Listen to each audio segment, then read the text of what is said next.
Hello there. Very good evening and welcome to Let's Talk Politics. I'm your host, Eddie Lane, and I have with me this evening via Zoom the Honorable Priya Manickchand, the Minister of Education, and of course, my good friend, my resident guest, Sanjeev Datadin, Member of Parliament. Both of them are attorneys at law. Priya, Sanjeev, good evening and welcome to the program. Thanks for having us, Eddie. Good evening, Ed. Good evening to your viewers. Good evening, Priya. So I also want to take the opportunity to say good evening to those who are joining us online on the People's Progressive Party Civics page, and of course those who are joining us on the television. Lots have been happening over the past few weeks. We've been off for quite a couple of weeks, Sanjeev, maybe 2 to 3 weeks, and lots of things have happened. One of them being the another fulfillment of a promise by the People's Progressive Party Civic during the campaign, a promise made by His Excellency himself while he was in the campaign trail. And we're going to talk about that. Priya is here with us, and she's going to elaborate a little bit on that a little later as we get into the program. And of course, we've seen lots of development even with the opposition, Sanjeev and Priya.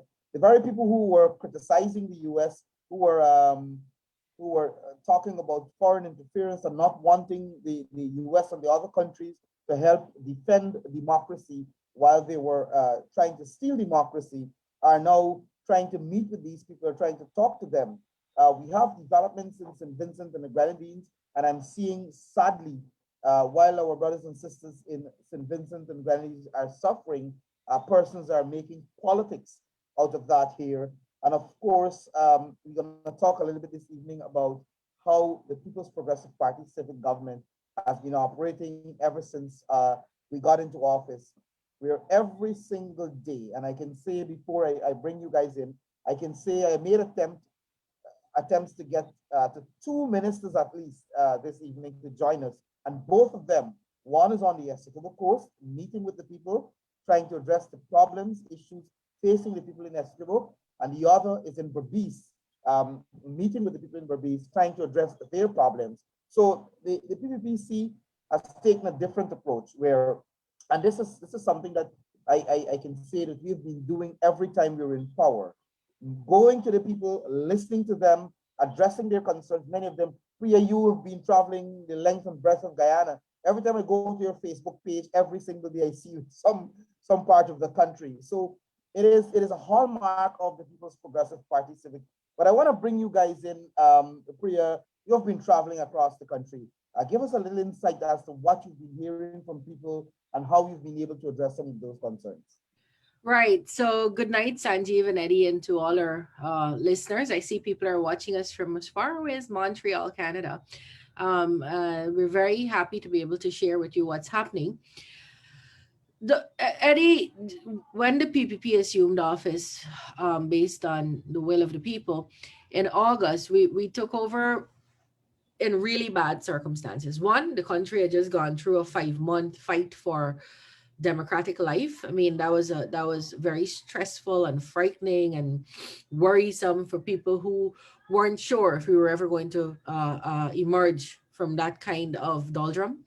And two, we were in the midst of the pandemic, a COVID pandemic. Pandemic means all over the world this thing is happening, and as you've seen, it has gotten. We've had lulls in the pandemic as well as surges, and we're in a surge right now. So you asked me, how do people feel? People are extremely comforted, I think, to see us and be able to tell us what their concerns are and have issues resolved and so on.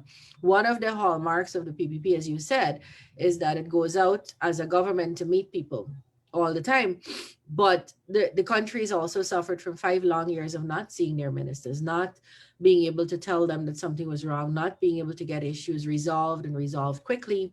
And so I think it's important for us to restore that level of faith in the population that we are going to serve, and we're going to serve for everyone in every community equally and equitably. And I think people are beginning to get comfortable with understanding that this is going to happen. And we see that kind of response when we go out. People are very interested in making sure their lives and their children's lives are improved. And so they welcome our presence.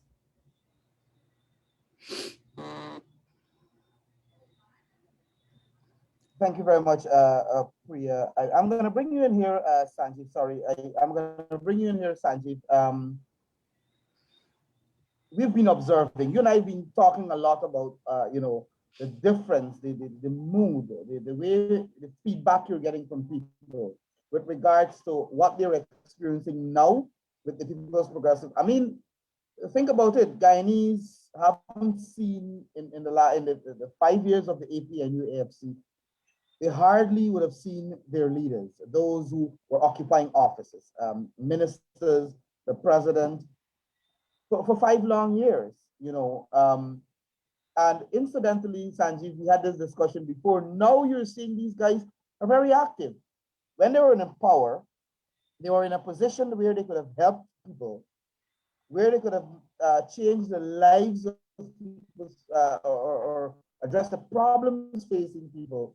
You weren't seeing them. Now they are very visible. They have a whole host of programs on Facebook. So Lampi and Pampy have now apart from the two of them, you have a whole host of other programs. People was concerned when they had the opportunity to do that, they were hiding from people. Sanjeev, we've had feedbacks consistently from people who are appreciative of the fact that the PPP, one of the hallmarks, like we said, both you and I said it, is to go to the people, reach out to them, address their concerns. And I mentioned two ministers who I reached out to, and I can tell you there are other ministers who are across this country on a daily basis, meeting with people, addressing their concerns to ensure that the lives of people are improved. Ed, indeed, and good evening to your viewers. Minister Manickchand is too modest to say just how much she's been doing, but only yesterday I have friends and family in Berbice, and the strange thing is the friends and the family I have are not in one place. They are all across in various villages in Berbice, and 4 different groups posted pictures with Minister Manickchand and there with, and it wasn't they were coming to where the minister was.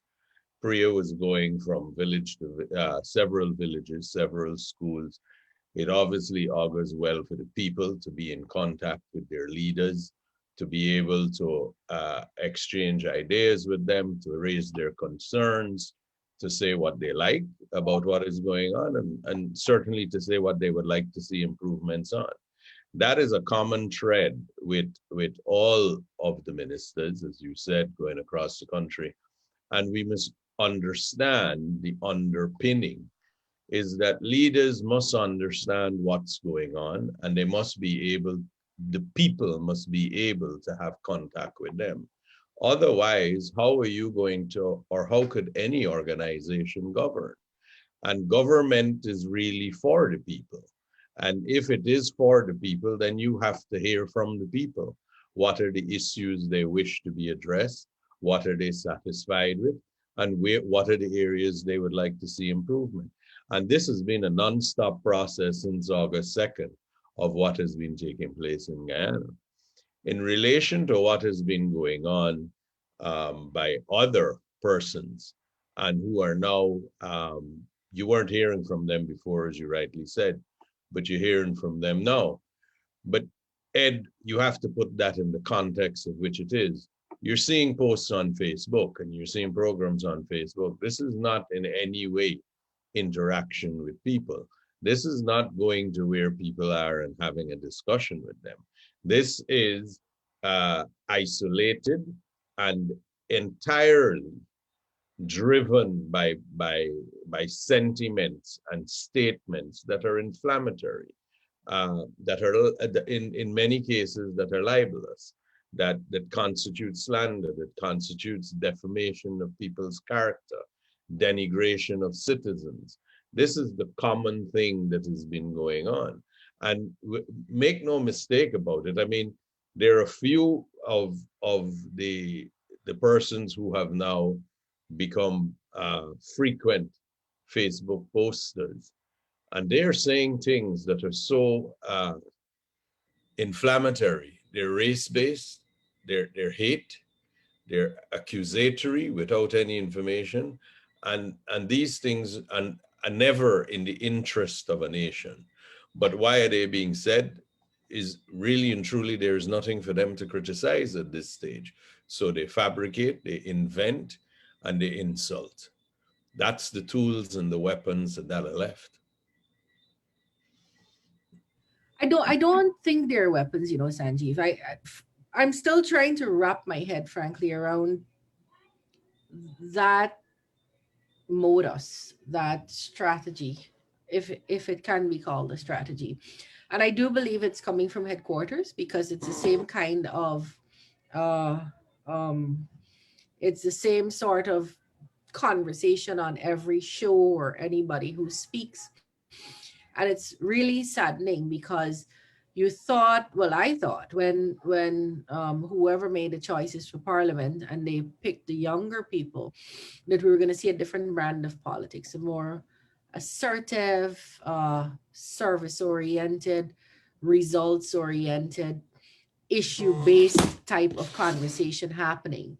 And I don't see that. I see from the youngest parliamentarian to the old fogies, they're all engaged in the same kind of conversation, and it's all about ethnicity and race, and trying to divide the population along lines of extremely bigoted concepts. And for me, that could work in the short term. So before people learn about us and know us and hear us and feel us and live us, you'll win on that. But then will come the time when we give 20,000 scholarships and people realize that, hold on a second here, I don't look like Priya, and I didn't vote for Priya, and I don't pray like Priya, and I don't wear the same kinds of clothes, we're different genders, but I'm benefiting from this.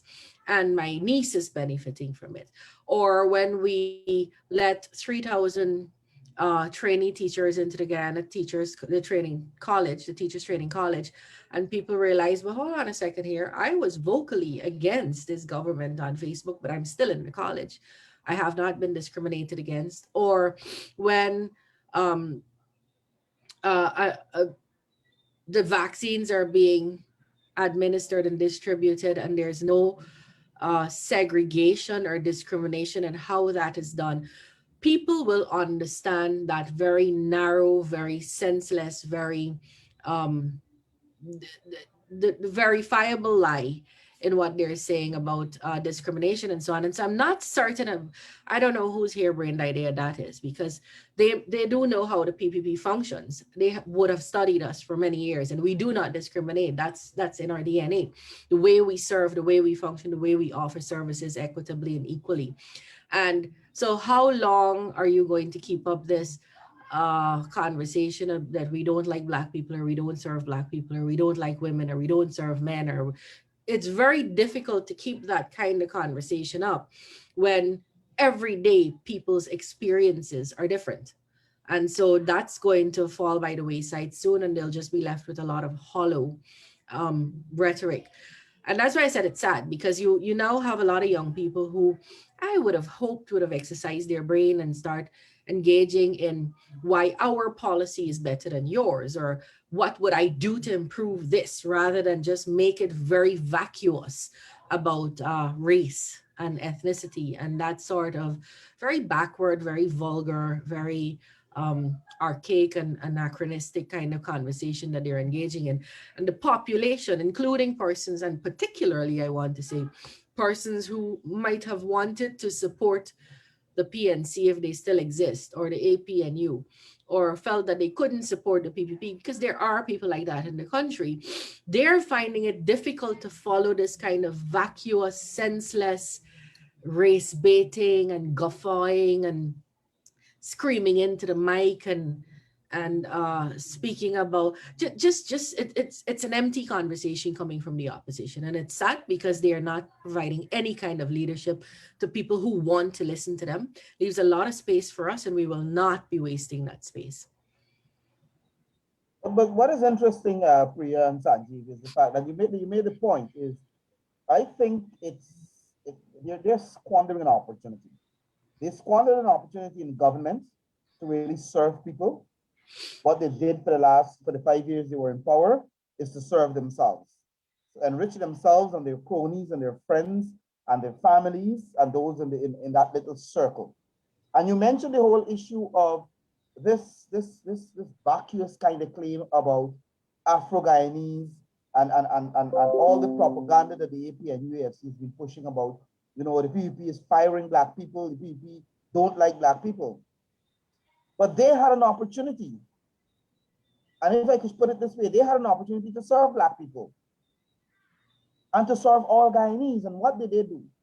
They used the opportunity for the 5 years from 2015 to 2020, uh, 1 year of that being stolen, basically, where they were not supposed to be in office or they were supposed to be in elections. And what did they do during that period? They fat foul, as we call it in Guyana, their friends and their families. The Brian Tewaris and the others of this country, they ensured that they put monies in their pockets. They didn't put monies in the pockets of the average Afro-Guyanese in Sophia, in Buxton, in Queenstown, in Dartmouth on the Essequibo Coast, in South Georgetown. They haven't put anything in the pockets of those people. They haven't even given them an opportunity to maybe work.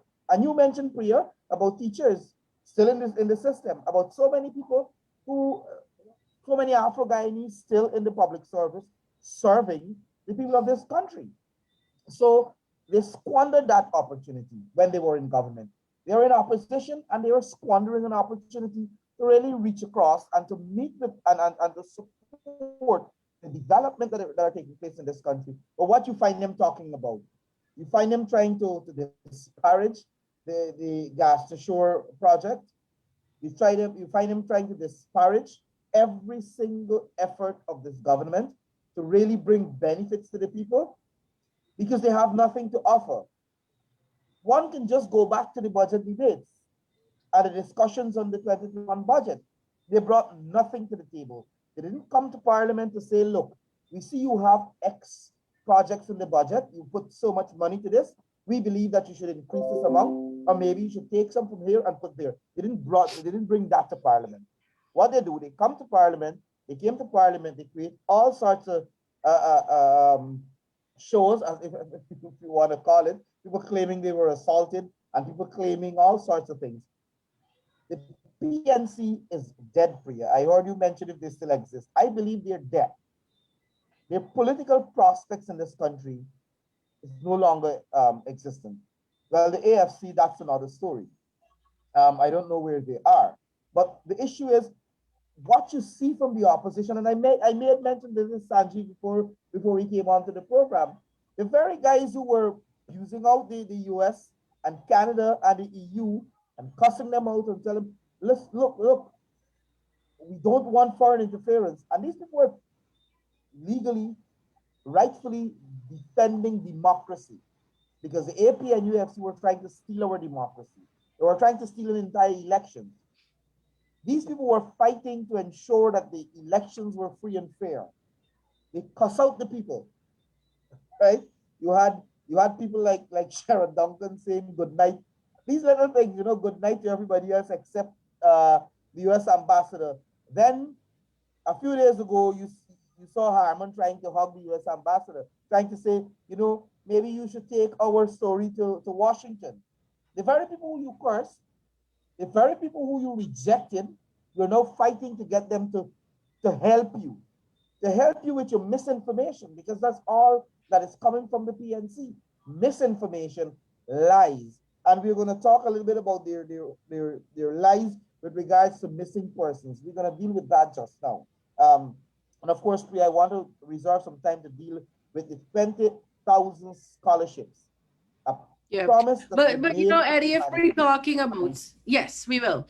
Let's talk about service a little bit. Look at Westminster, the secondary school that will be commissioned shortly.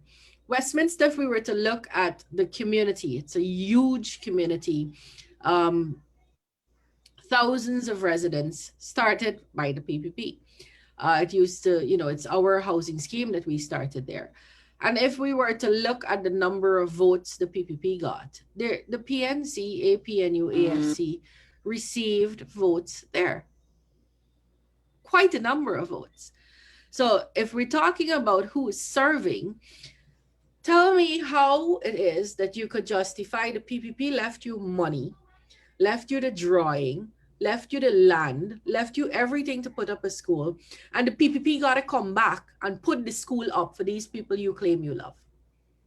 People who voted for you, people who supported you.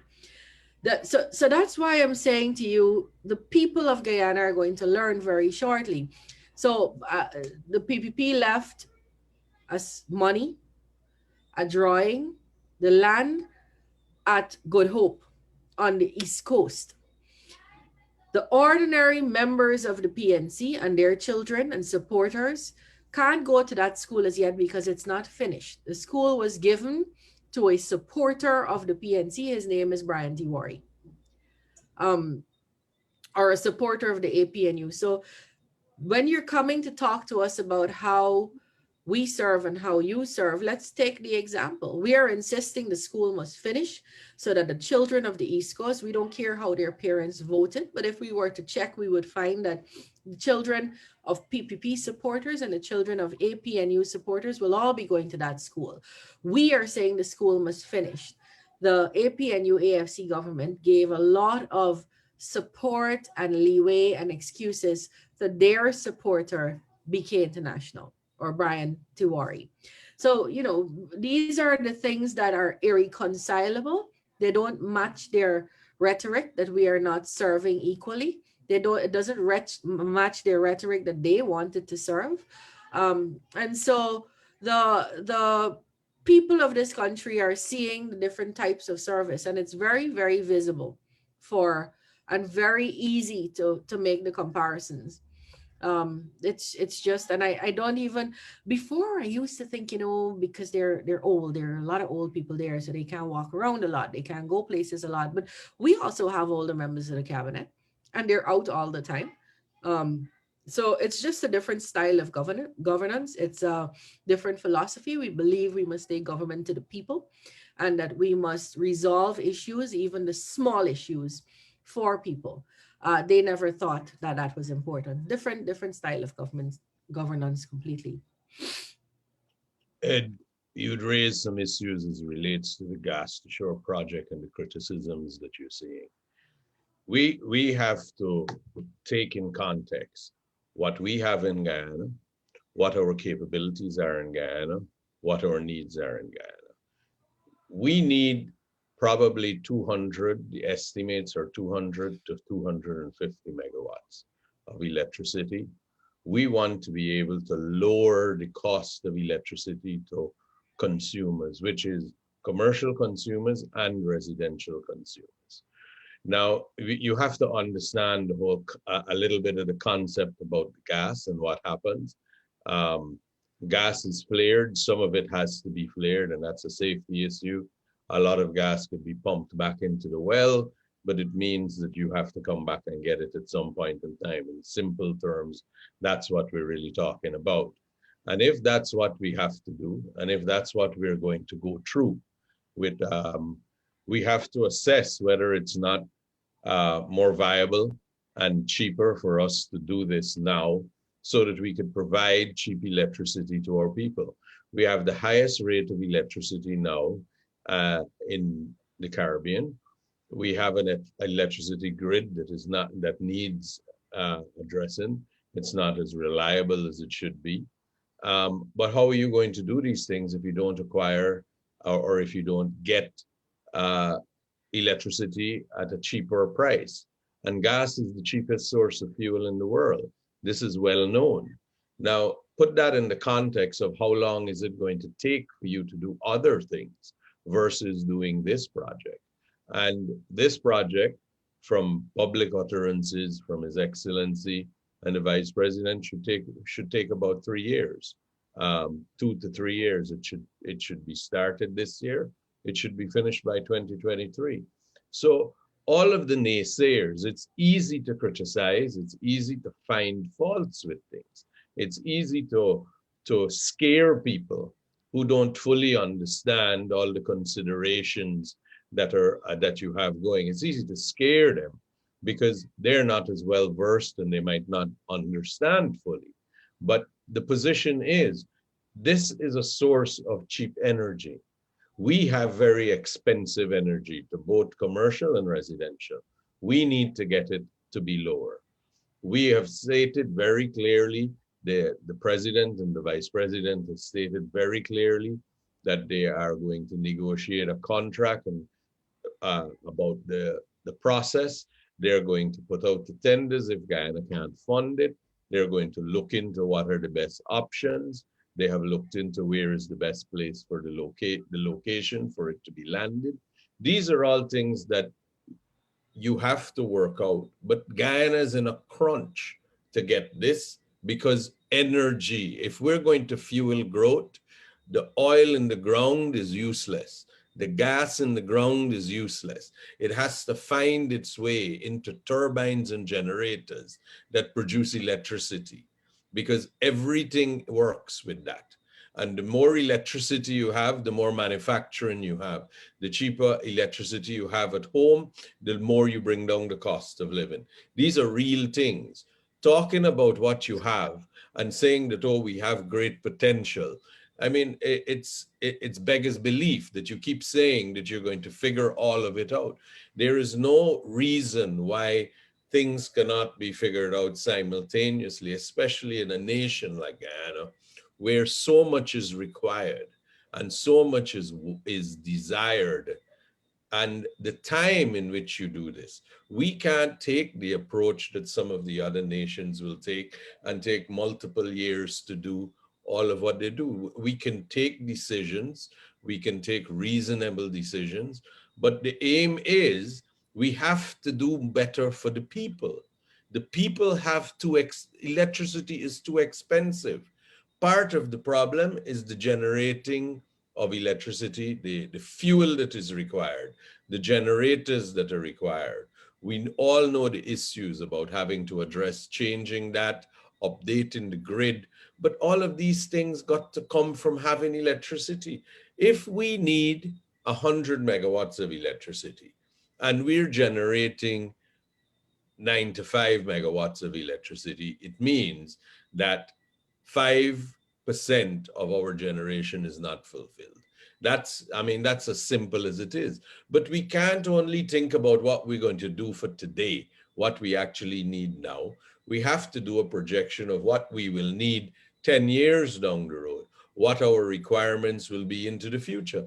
And we have to find a vehicle that can get us there. And it is known gas is the cheapest source. You see and you hear naysayers saying that whether the project is expensive, whether it's not expensive, put it in the context of this. What is the cost to the man who has no electricity? What is the cost to the business that is suffocating because they can't afford the electricity costs to them? These are the realities of which you have to put it in. Well, Sanjeev, you have to recognize, these guys in the first place, when they had the opportunity in 2015 to really manage the oil and gas sector, they screwed things up. Trotman, and we know the deal that Trotman signed, and we know where it went after that. So to take away attention from their failures and the fact that the People's Progressive Party civic government has been able to, at least in the initial stages, put things on the right path in terms of moving forward with a local content policy, trying to ensure that the sector is managed in such a way that maximum benefit come to the people of Guyana. The AP and UAFC is left with no choice. And you have to understand the small-mindedness of these people. These are guys who are taking simple domestic issues, and I'm not downplaying the issue of missing persons in this country, but when you look at the outcome of most of the cases, you realize there are cases where children disappear from home and return. There are cases where I saw one the other day where a woman posted that the man was missing. Then somebody else said, no, the man isn't missing. Maybe he didn't go home, but he's not missing. So they're taking those issues and they're politicizing them and they're start race baiting because some of the cases may involve Afro Guyanese. And they're using that to divide the people of this country, to divert attention from their failures. I mean, it's sad for them that what the PPP did in the last 9 months, they have failed to do maybe 50% of it in the last 5 years. They spent 5 years in office, and the PPP for the last 9 months has done maybe 200% of what they did. So what do? You find Shara Duncan, you find the others, they jump on the television. You had the one the other day who claimed he was kidnapped, you know, who claimed he's an activist he's defending democracy. This is the man who was kidnapped by a lone driver of a vehicle. The driver managed to put a bag over his head. The driver alone in the vehicle, in the driving seat, while driving apparently, managed to take him to some place on the East Bank, on the highway, held him, but allow him to keep his phone to make 1,000 calls, as he put it, allow him to send voice notes. So this is the kind of thing. This is the kind of propaganda that you have, which the Guyanese people won't believe. Listen, at the end of the day, the Guyanese people are looking and are seeing clearly what the People's Progressive Party Civic has been doing.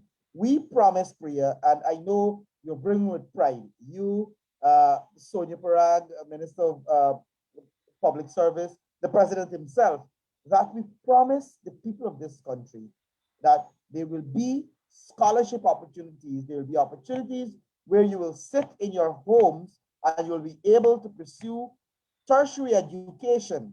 And not so long ago, a couple of days ago, you and Sonia were able to start the rollout of the 20,000 online scholarship opportunities that are going to Guyanese. It has nothing to do with you in the public sector. It has nothing to do with you voted for a particular political party. These are opportunities that are going to the people of this country. I'm going to give you a chance, Priya, to let us talk a little bit about these scholarship opportunities, another promise that we made in our manifesto that we're fulfilling. Right. So Eddie, you know, this thing didn't come up just like that. It was born out of a manifesto that we went to the people with. A manifesto is a brief statement of what you intend to do when you get into office in various areas. So in education, we will do these 20 things. In health, we will do these 20 things. That process was led by Bharat Jagdeo, who feels and has said very clearly to the nation that he believes the promises he made, as general secretary of the party, must be fulfilled. Um, and those promises were not made because we woke up one day and wanted to make promises. The promises were made based on consultations with people around this country, hearing from young people, hearing from people who were already um, wanted opportunities, and just listening to them and then crafting the policy that would meet their needs. And that was one of the promises we made, that we would provide learning opportunities at a tertiary level for people of this country, where they can get from certificates to PhDs online, and from foreign universities. And so we launched off this last week. This is something that is very close to the president's heart. He is extremely keen on making sure we kick it off properly, fairly, and accessibly to people all across the country. And so this last week here, we launched what is called the Guyana Online Academy of Learning. We're calling it GOAL, which will house the scholarship program. And what that is we're right now working with 5 universities. Many more will come on board. Universities are actually writing to us to say, we heard you have this online program, we'd like to be a part of it, here are the courses we offer. And so we're working with universities out of India, Europe, the West Indies, the UK, to offer online learning opportunities from a degree, master's degree, PhD level, but also certificates. And we're looking at areas that would be of interest not only to academics or to any particular group of persons, but a wide variety of people. So you will see a 6-month certificate course on dairy farming or motorcycle repair. And then you will see a PhD in management or teaching English language, and generally uh, like a wide range of things. Very shortly, we haven't advertised those as yet, because even the 80 that we advertised are just the first salvo. We're going to have more courses. You'll see us advertising for persons who want to do things like handwriting experts and other forensic things, because we really need that in the criminal justice system across the country. And we're just trying to make sure not only that we meet the workforce needs and the manpower needs that we might have, but that we also meet the needs of individuals who want to do better in their sphere. And so it's been really very pleasurable to do that. We have to take this out now to the country. As you know, we're not the kind of party that would sit in office and say, we've launched this, come and apply. We've put the advertisements out. We've said what the programs are. We've actually printed in the newspapers the application form. You could cut that page out and fill it up. These things are going to be made easy. Very soon, you will see us going out as a government, different ministers, led by the president himself, going to various communities to bring this to people at the grassroots level. So if you didn't get to see the newspapers because you're not reading newspapers during COVID or you're not connected online, we're going to go deep into the south of the Rupununi. We're going to go upriver Maruka. We're going to meet people where they are so that we can take this opportunity to people all over. The biggest challenge we have that we're working on is this is online. So the whole nature of the course and this type of study requires internet connection. And we're trying to figure out, and I don't mean absently figure out, we're actually working feverishly to figure out how we could consolidate whatever services we have in different areas so that we could offer enough bandwidth so that people can access these courses. And so sometimes, Eddie, when you see a product out in the newspapers, that a lot of work that went into getting it there. It's a lot of paddling under the water, even as we look glamorous and calm above water. We're really, really glad to roll this one out. And it's just one on next week, Monday. We were going to start on this Monday, but I've asked them not to because I didn't feel like we were ready. We're going to start CPC fully online. CPC is the country's only training college for teachers. We've traditionally only had 500 teachers entering the college every year and 500 graduating. We already have registered to begin 2,000 and we're processing 1,700 more. So we're quadrupling. We will probably have 3,000 people getting trained this year. In 4 years, we'll have 3,000 teachers we're putting in the system instead of a mere 500. And one of our promises, this is going specifically to our promise, to take the number of trained teachers to a higher level. So we had said higher level. I think we were being cautious. I intend before this first term to take it up to 100%. And it can happen. We just have to work really hard to make that happen. Thanks, Priya. And that is why I made the point just now. When you look at what we've been doing for the last 9 months, and people look at what has been happening with the PNC, AP, and UAFC for the 5 years they were in office, it's comparing chalk to cheese. These guys squandered every single opportunity. And like I said, I don't want to go back to talk about how much they have enriched and fattened themselves. Sometimes I remember the statement Nagamutu always keep making about fat cats, and when you think about what they were doing for the 5 years that they spent in office, then you understand Nagamutu's understanding really of the whole issue of fat cats. But I wanted to spend some time on the racism, the kind of hate, the kind of division that the cabal, the AP and UFC cabal has been spreading, where they're using every single scenario, every single opportunity of the suffering of some people.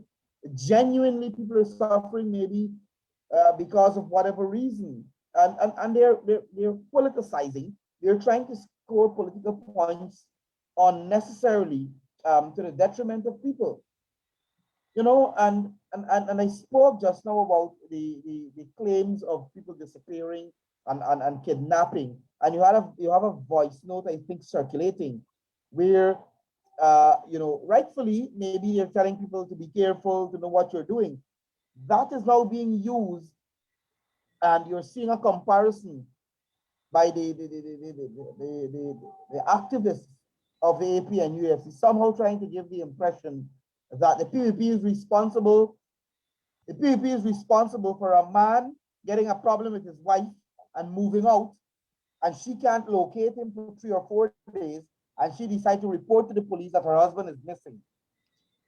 The PPP is being blamed for a youngster who left his home in Colin on the Essequibo coast, 10 years old, and decided to walk somewhere else and start sleeping in a boat or in some shed, and then return home from Easter Day, maybe 5 days later. The PP is being blamed. Why? Because he's an Afro-Guyanese, or because somebody, for whatever reason, cannot be found. The PP is being blamed, and you're seeing talks about, oh, the return of the days when people were going missing and all sorts of things. But if we are to discuss, Priya and Sanjeev, if we are to discuss the days of the crime spree after the jailbreak, and we are to examine the evidence that is before us, you know where it's pointing? It's pointing to Congress Place.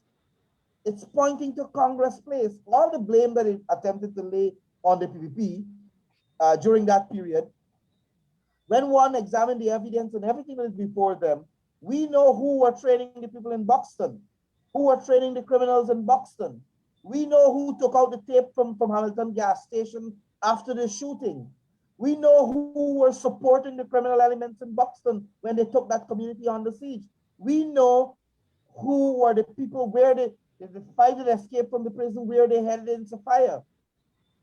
So the evidence are pointing in one direction, but you're seeing and you're hearing claims about somehow, because the PPP is in office, the PPP is responsible for all these things. But guess what? And it's also very, Go yeah, ahead, go ahead, and go ahead. it's a lot of lies. And that's why I say I'm not certain. It's not my business to figure out what the opposition's modus is or what their strategy is. But when lies are always going to be exposed by people's experience that they live every day. And so when you say things like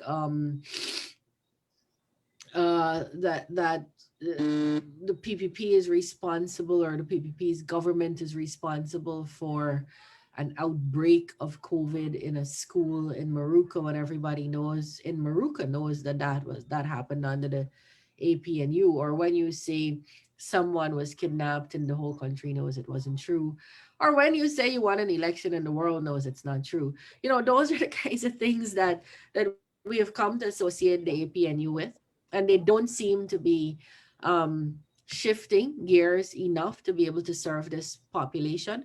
And so nobody's listening to them. I think people listen to them for light humor and perhaps entertainment after a while.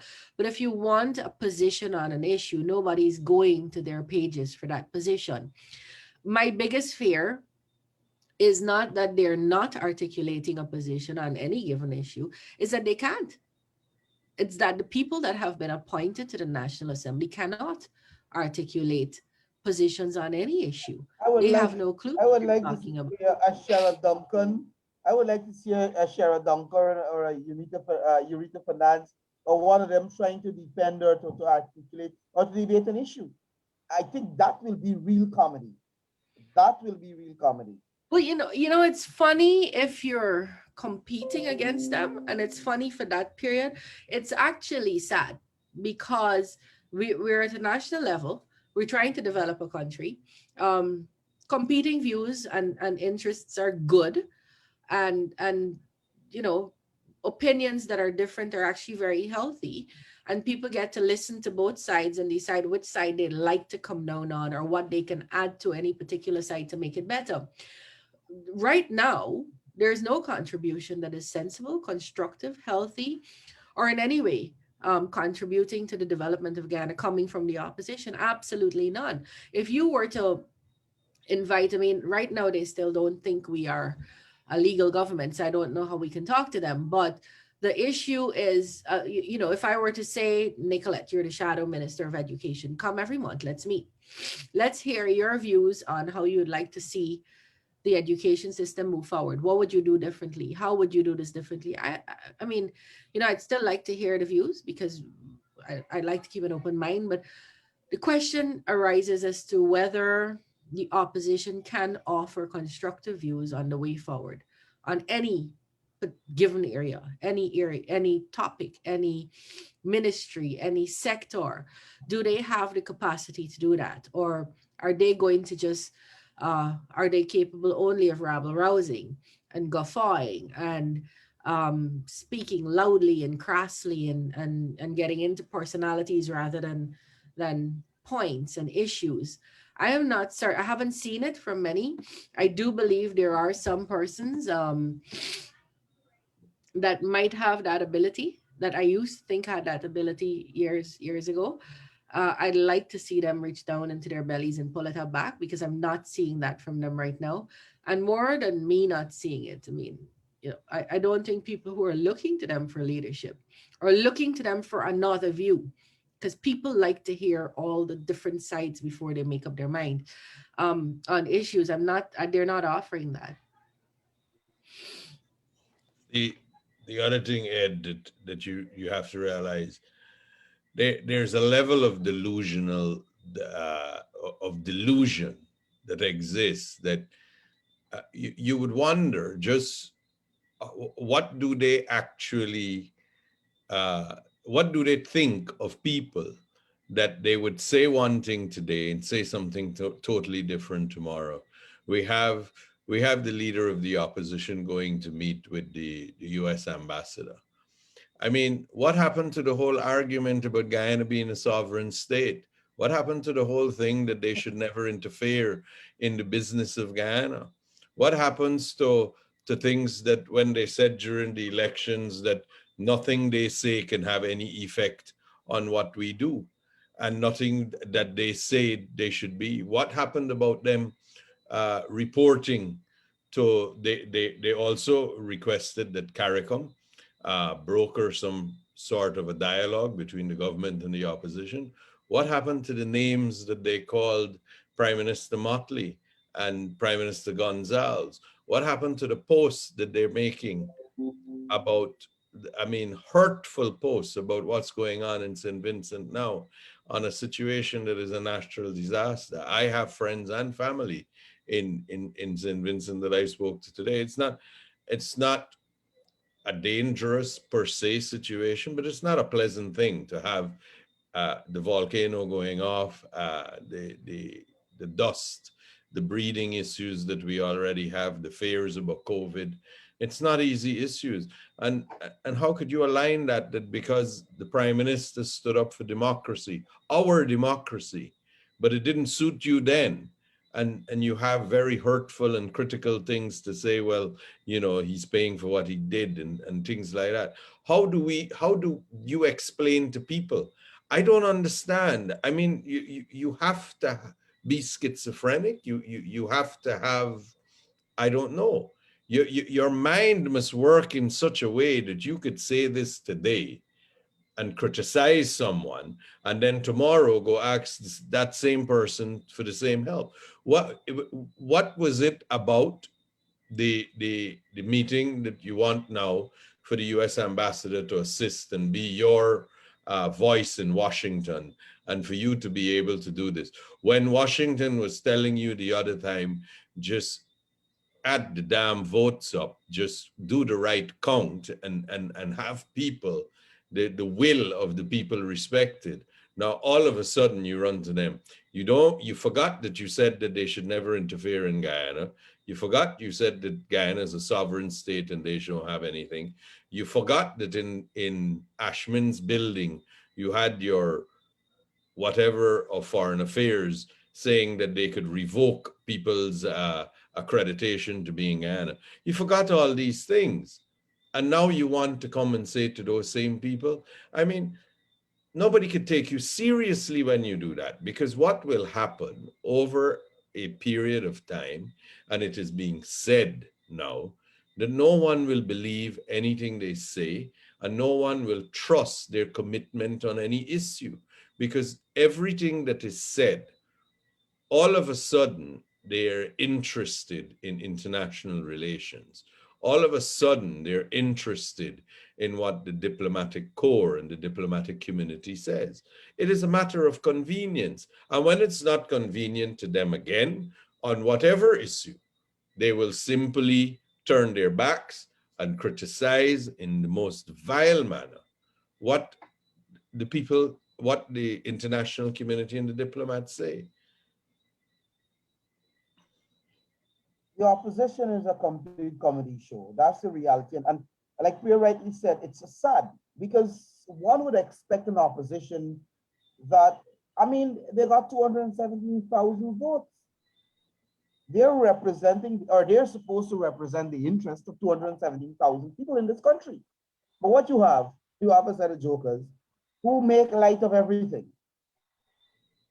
They make light of every situation. Imagine your brothers and sisters are suffering in St. Vincent and the Grenadines as a result of a natural disaster. And you're going to play politics out of it. You're going to ignore their plight and you're going to hang on to one statement made by their prime minister, a statement which was rightfully made, that if you lose an election, take your licks like a man, dust yourself off and come the next 5 years again and try to win the elections. But you're going to make light of the plight of the people of that country, of that island, as a result of what was said by their prime minister. The man wasn't wrong in the first place. But you have, like I said, a comedy show, a set of stupid people. I think they're brainless, as simple as that. I mean, when you think about it, Cheryl took 7 years, I think, to do a diploma at UG, I heard. So maybe that's the yardstick in which they use to measure and to determine who they put in parliament. But the reality is, you got a set of stupid people who are not representing the interests of the people who voted for them in the first place, but rather they play politics with every single thing. You have Harman, who's leading the band, who said, look, I don't recognize Irfan Ali as president. I don't recognize the PPP as government, but I want to talk to the government. You know, so he's leading, and that's the kind of situation you're faced with. I pity the people who voted for them, and I believe, Priya and Sanjeev, that those people have already changed their minds. Many of them have decided that, look, this group of people that we have here cannot represent us, cannot, for no reason, represent us, and we need to abandon them. And I think the supporters that they had, the people who voted for them in the elections, have abandoned them now and have sought to support political, not just the PPP, but other political parties that seem to have an interest in representing the people. And we would like for them to support us. But I mean, the reality is maybe a few of them decided they were going to support other political parties. But the bottom line of all of this is that there is a serious leadership crisis in the PNC, in the APNU AFC. I don't even want to mention the AFC because I don't know if they exist anymore. I mean, ever so often we're seeing resignations, people who believe and who decide to walk away from them. But the problem is that this gang, Priya, you're muted, this gang is a useless gang. The AFC is discredited. The AFC's top leaders, you don't hear from Nagamoto anymore. It's difficult for anybody to listen to him and stomach anything he has to say. He was a total failure as prime minister. He was a total failure as the bridging gap to make sure that people who wanted to support the AFC were not discriminated against. Uh, then we have um, Kathy Hughes. I think we've established that she is incapable of telling the truth, that she is uh, will do anything that is self-serving, that she has little care for anyone else around her. I think we've established that fairly accurately and fairly in a fairly detailed way. You have David Patterson, who I still have difficulty uh, with what was exposed about him after he left office. Ramjatan, who is a shadow of what he used to be. We really don't have an AFC. Um, the PNC, I think, acknowledges that the PNC doesn't exist. They are forced to change their name repeatedly because they know that they cannot go with any amount of credibility to people under the umbrella of PNC, People's National Congress, and ask people for their votes. So you've seen the PNC change out 100 times. Their different names. There were PNC, PNCR, PNCRIG, APNU. The APNU, let's have a look at that. The APNU was made up of GAP. That's one person. It was made up of Keith Scott's party. That is one person. It was made up of the PNC. It was made up of the WPA. The WPA, I'm not certain if they exist. If they do, they have said that they have no representation in the National Assembly. You would recall this girl, Tabitha Sarabo Haley, was chosen, handpicked by Granger to go into the Assembly. WPA was not consulted because I believe he himself doesn't feel like they exist. Um, and then WPA said, but she's not our choice to go in there. You didn't consult with us. We'd like to give you a name. As a result of which she resigned. And this is the character of the people we're talking about. She resigned from the party she belonged to so that she could enjoy a seat in the National Assembly. On whose authority is she sitting there? Who's her constituency? Who put her in the National Assembly? Because she came in there, she said, for the WPA. WPA said, we don't want her. That's not our pick. And she resigned from them so that she could stay in the National Assembly. That's this they talk about an APNU being an umbrella of political parties. There is no umbrella. There's the PNC. The PNC just cannot go to the people under the name of PNC because they will be rejected for all the horrors that they committed on the people of this country.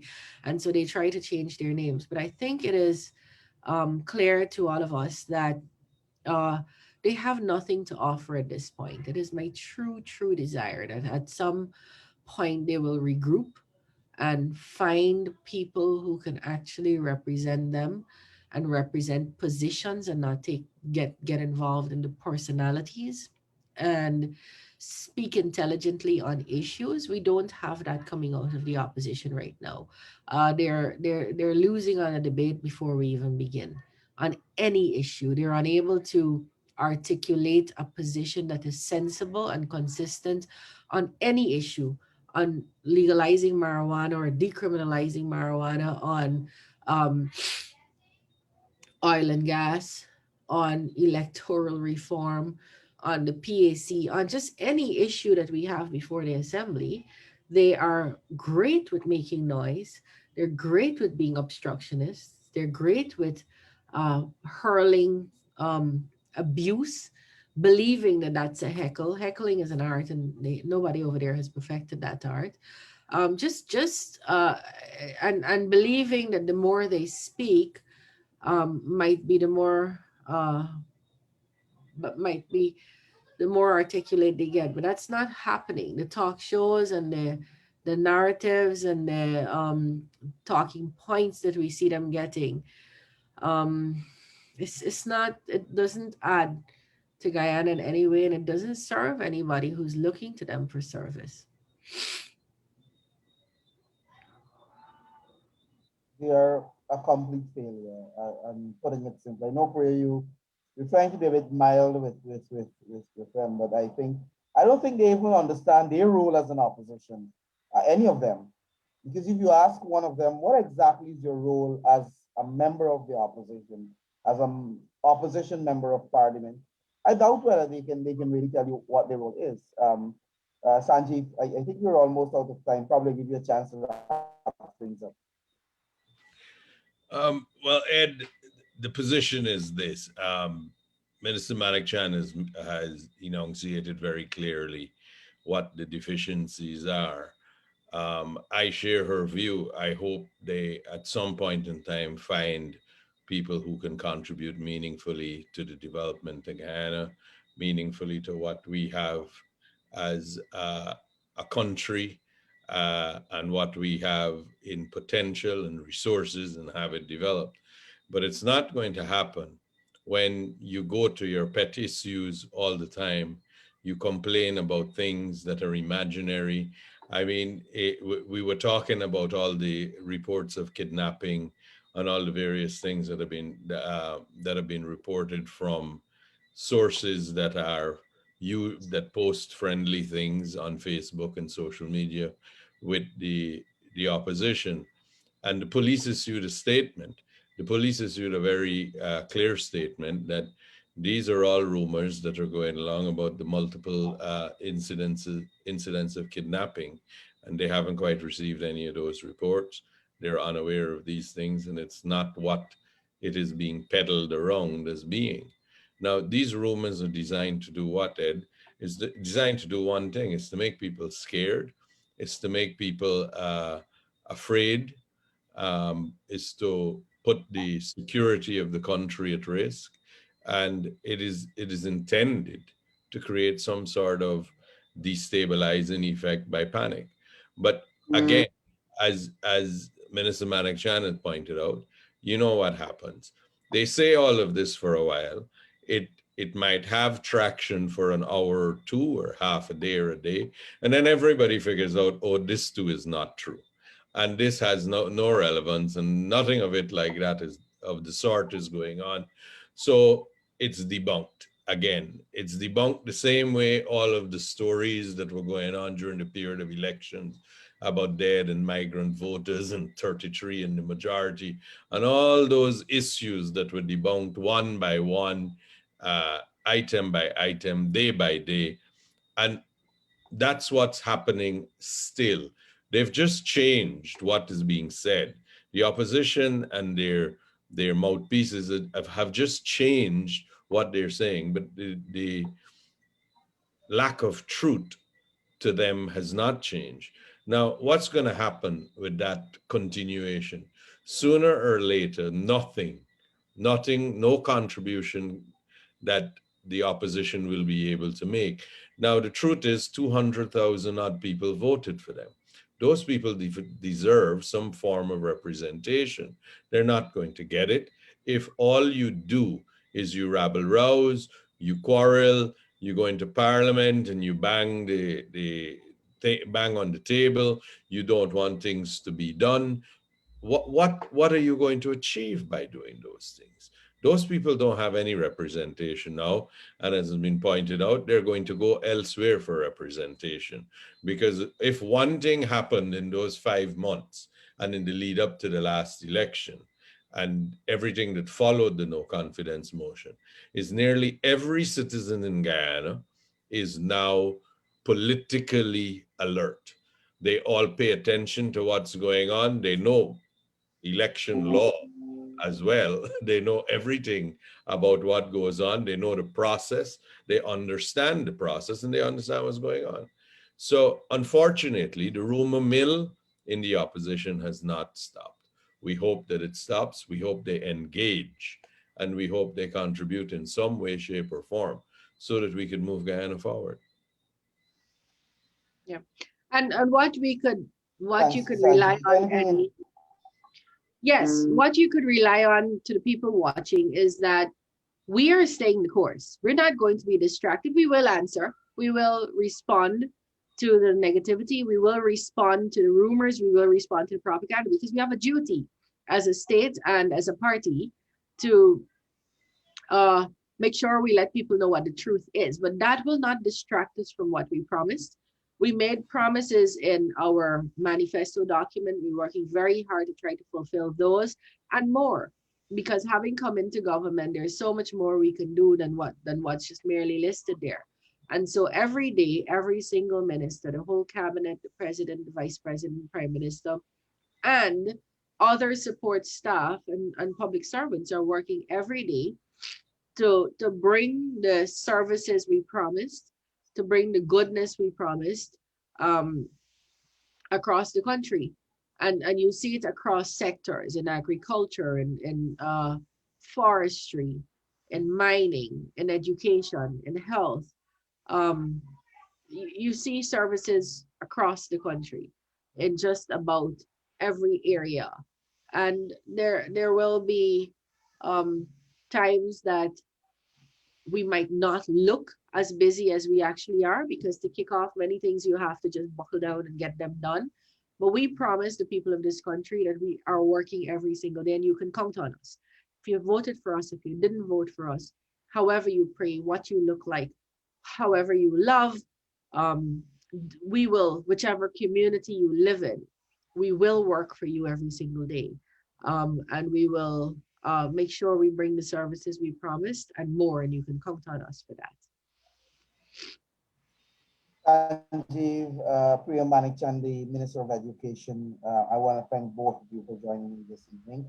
I mean, we could have been going probably for another hour or so, but time is against us. This is where we have to wrap things up. We're going to be back with you on Monday evening, I think it is, as we continue to debunk the lies and misinformation being spread by the AP and UFC, and to also tell you what the PPC has been doing as a government since August 2nd, when His Excellency was sworn in.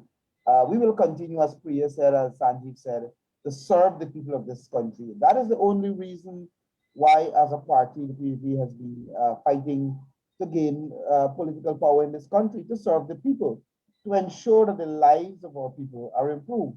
And that is all we will continue to do. Our ministers on a daily basis are found out across this country. Any given day, on any given day, you can check in ministries, you will, or you who are living across this country can attest to the fact that you're seeing ministers in your community, in your regions, talking to you, finding out the problems you're facing, and trying to resolve them. The PPP has a dynamic team in government that is ready, that is energetic, that is young, that is vibrant, that has vision to take this country forward. And we will continue to do what is necessary to ensure that the people of this country can truly benefit and enjoy a good life. Again, Sanjeev and Honorable Minister Priya Manickchand, I want to thank both of you for being here with me this evening. And to our viewers, we want to say thanks for watching. Have a good rest of the evening. Bye. Good night, Priya. Good night, Ed. Good night to your viewers, and may your God be with you.